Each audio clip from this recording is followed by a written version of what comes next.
ఆంధ్రప్రదేశ్ను క్రీడాంధ్రప్రదేశ్గా మార్చాలనే లక్ష్యంతో కూటమి ప్రభుత్వం ముందుకెళ్తోంది అన్నారు Andhra Pradesh sports authority director Kovasi Jagadeeswari. క్రీడల్ని ప్రోత్సహించడంలోనూ క్రీడలకు సంబంధించిన మౌలిక వసతులు కల్పించడం, అదేవిధంగా క్రీడాకారులకు పారితోషకాల విషయంలోనూ కూటమి ప్రభుత్వం ముందుంటుంది అన్నారు. గత వైసీపీ ప్రభుత్వ హయాంలో ఆడుదాం ఆంధ్ర పేరుతో జరిగిన అవినీతిపై ప్రభుత్వం విచారణ చేసి కఠిన చర్యలు తీసుకుంటుందంటున్న Andhra Pradesh sports authority director Kovasi జగదీశ్వర్తో మా correspondent Satya face to face. Andhra Pradesh sports director of authority Kovasi Jagadeeswari గారు మనతో ఉన్నారు. మేడం చెప్పండి, మీరు డైరెక్టర్గా తీసుకొని ఒక 6 నెలలు అవుతుంది. ఈ స్పోర్ట్స్కి సంబంధించి ఎటువంటి మార్పులు తీసుకొద్దాం అనుకుంటున్నారు? ముందుగా అందరికీ నమస్కారం. ఈరోజు మన స్టేట్ గవర్నమెంట్ చూసుకుంటే కూటమి ప్రభుత్వం స్పోర్ట్స్కి పెద్దపీట వేస్తుంది.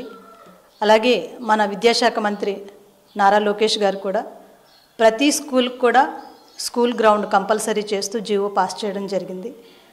మనం చూస్తున్నట్టయితే ఈ ఏడాది కాలంలో అనేక క్రీడల్లో మన క్రీడాకారులు రాణించి మన రాష్ట్రానికే కానీ దేశానికి కూడా పేరు తేవడం జరుగుతుందండి.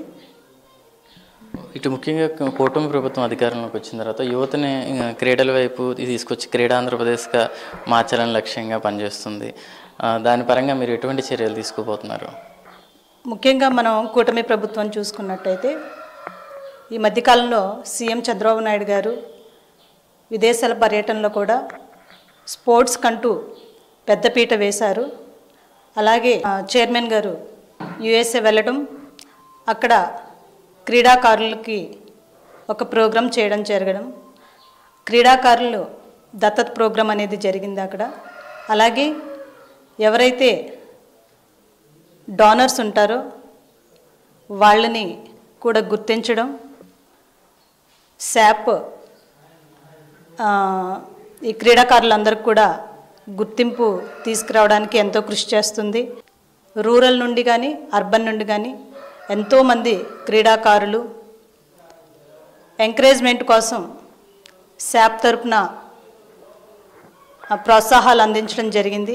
ఇప్పుడు క్రీడాకారులకు సంబంధించి మౌలిక వసతుల విషయంలో మౌలిక వసతుల కల్పన విషయంలో అంటే ఇటు గ్రౌండ్స్ కానీ అదేవిధంగా వాళ్ళకి సంబంధించిన ఎక్విప్మెంట్ విషయంలో ఎలా ముందుకు వెళ్ళబోతున్నారు? మౌలిక వసతులు అంటే అంతకుముందు మనం గత ప్రభుత్వం చూసుకున్నట్టయితే 5 సంవత్సరాలు కూడా క్రీడాకారులని కూడా గాలికి వదిలేసిన దుస్థితి ఉంది. ఇప్పుడు దానికి భిన్నంగా మేము ఈ మధ్యకాలంలో మాకు ఒక టీం వర్క్ పెట్టి స్టేట్ వైడ్గా ప్రతి ఒక్క డిఎస్ఎల్ని సందర్శించి అక్కడ ఏ గ్రౌండ్లో ఏ క్రీడ అయితే సూట్ అవుతుందో దాన్ని ఐడెంటిఫై చేయటం జరిగింది. అలాగే అక్కడ ఇవ్వబోయే ఎక్విప్మెంట్ను కూడా ప్రత్యేక టీంని ఏర్పాటు చేయటం జరిగింది. తద్వారా టెండర్లకు పిలిచి మంచి ఎక్విప్మెంట్ అందచేయాలని చెప్పేసి చైర్మన్ గారు చెప్పడం జరిగింది. క్రీడాకారులు ప్రోత్సాహకాల విషయం అంటే నగదు ప్రోత్సాహాల విషయంలో అసలు ఎటువంటి నిర్ణయాలు తీసుకుపోతున్నారు? సార్, స్పోర్ట్స్ పాలసీ పెట్టింది మనం దేశంలో, అలాగే మనం ఏ ప్రభుత్వంలో కూడా చూసినట్టయితే విని ఎరుగన రీతిలో మనం స్పోర్ట్స్ పాలసీని తీసుకొచ్చారు సార్. 8 కోట్ల రూపాయలు ఒలింపిక్స్ సాధించిన వాళ్ళకి 8 కోట్ల నగదు బహుమతి ప్రకటించడం జరిగింది. అలాగే గ్రూప్ 1 గ్రూప్ 2 ఎగ్జామ్స్ కూడా వాళ్ళ యొక్క క్వాలిఫికేషన్ బట్టి మనం ఇప్పుడు శాప్ తరపున తీసుకున్నట్టయితే యూనివర్సిటీస్ లెవెల్లో కానీ ఎస్జిఎఫ్ గేమ్స్ కానీ ఏదైనా సర్టిఫికేట్ కోర్స్ చేస్తున్నా కూడా మనకి ప్రభుత్వం గుర్తించి వాళ్ళకి గేమ్పై ఇంకా పట్టు పెంచాలని చెప్పేసి డిఎస్ఓల ద్వారా స్పెషల్ కోచెస్ని రప్పించడం కానీ మెటీరియల్స్ తెప్పించడం కానీ అన్నిట్లో కూడా ముందుంది. అకామిడేషన్ విషయంలో అయితేనేమి అన్నిట్లో కూడా ప్రభుత్వం ముందుకు నడుస్తూ ఉంది. మీరు డైరెక్టర్గా శాప్కి సంబంధించి యువతకు మీరేం చెప్పదలుచుకున్నారు ఈ క్రీడలకు సంబంధించి? ముఖ్యంగా ఇప్పుడు యువతకి నేను చెప్పదలుచుకుంది ఒకటే, క్రీడలు అనేది కేవలం ఆటల్లాగా కాకుండా మనం మానసికంగా అలాగే హెల్తీగా ఉండడానికి క్రీడలు అనేది ఎంతో ఉపయోగపడుతుంది. మనల్ని మనం ఒక డిసిప్లిన్డ్గా నించోబెట్టడానికి మనం ఈ క్రీడలు అనేవి ఎంతగానో ఉపయోగపడుతుంది. ప్రధానంగా శాప్ గురించి మాట్లాడాల్సి వస్తే గత ప్రభుత్వ హయాంలో ఆడుదాం ఆంధ్ర పేరుతో చాలా అవకతవకలు జరిగాయి, దీనిపై ఎంక్వైరీ చేస్తున్నామని చెప్పేసి టీడీపీ ప్రభుత్వం చెప్పింది. దానిపై మీరు ఎలా స్పందిస్తారు?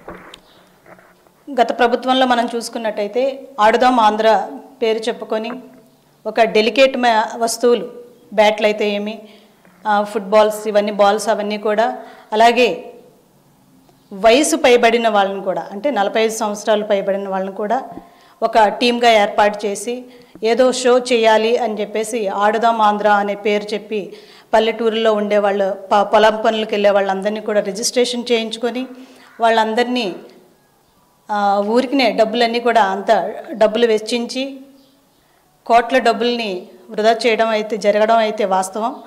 దాని మీద ప్రభుత్వం డెఫినెట్గా చర్య తీసుకుంటుంది. కూటమి ప్రభుత్వం మహిళలకు ఎక్కువ ప్రాధాన్యత ఇస్తుంది.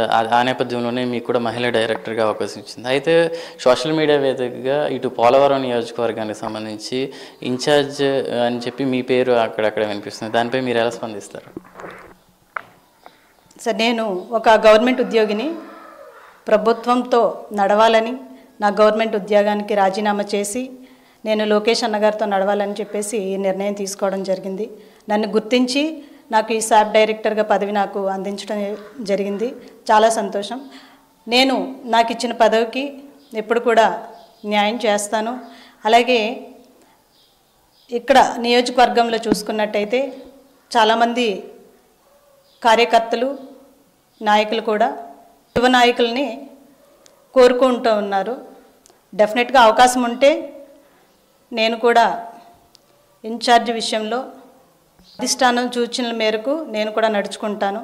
ప్రజెంట్ అయితే నాకు ఇచ్చిన శాప్ డైరెక్టర్ పదవికి నేను న్యాయం చేస్తున్నానని అనుకుంటున్నాను సార్. మొత్తంగా చూసినట్టయితే ఆంధ్రప్రదేశ్ స్పోర్ట్స్ డైరెక్టర్ జగదీష్ గారు చెప్పే మాటల ప్రకారం యువతకు క్రీడల పరంగా మౌలిక వసతుల కల్పనలో కానీ, అలాగే పారితోషికం విషయంలో కానీ ఇటు పూర్తిగా కూటమి ప్రభుత్వం సహకరిస్తుందని చెప్పి అయితే అంటున్నారు. అదేవిధంగా ఇటు క్రీడల గత ప్రభుత్వం హయాంలో జరిగినటువంటి ఆడుదాం ఆంధ్రాకి సంబంధించి ఏవైతే అవకతవకలు ఉన్నాయో దానిపై పూర్తి ఎంక్వైరీ చేసి వాటిపై ప్రభుత్వం చర్యలు తీసుకుంటుంది అని చెప్తున్న పరిస్థితి అయితే కనబడుతుంది. కెమెరా పర్సన్ శేఖర్తో సత్య, ప్రైమ్ న్యూస్, ఏలూరు జిల్లా నుంచి.